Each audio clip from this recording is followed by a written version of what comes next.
The Pogera Riverine communities have made a call today to the national government with two agendas in place.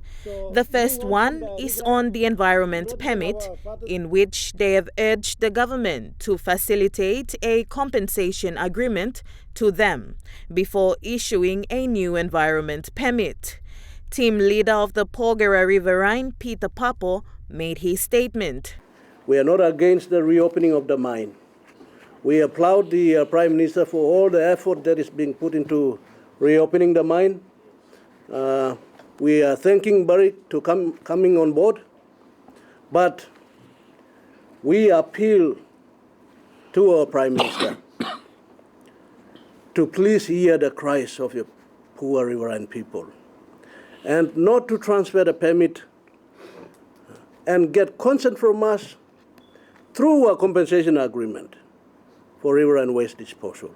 Without a compensation agreement, please know that riverine waste disposal is not allowed and consent is not given by the riverine community to dump waste in our river.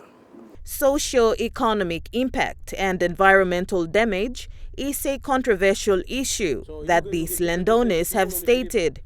For years, the communities along the riverine have benefited from the thriving alluvial mining industry, which is the Pogera River alluvial goldfields. To this day, alluvial gold mining has been lost, including clean Pogera River, due to the dumping of tailings and other wastes. Aken Puluku, representing the Pogera Riverine community, explained the cause and made an appeal. Now that Barrick and national government talking to restart the mine, I want government to take seriously look into this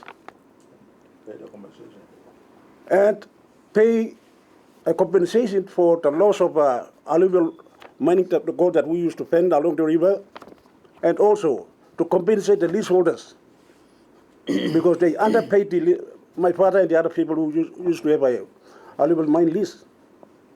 We're strongly asking the national government and developer to come and get our view on how we can go about, because the sentiment that you're dumping, we're getting yearly payment. Barrick used to pay us, but it's not enough to sustain our livelihood for people who heavily rely on this alluvial mining because there's no cash flow. Meanwhile, this newsroom has reached out to the Minister for Environment Conservation and Climate Change, Simo Kilepa, and this was what he stated, and I quote, "We are waiting for the state negotiating team and Prime Minister James Marape for further directive.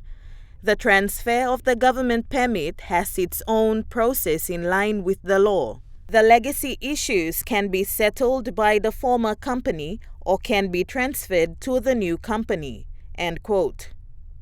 Further directives will be given by Prime Minister Marape.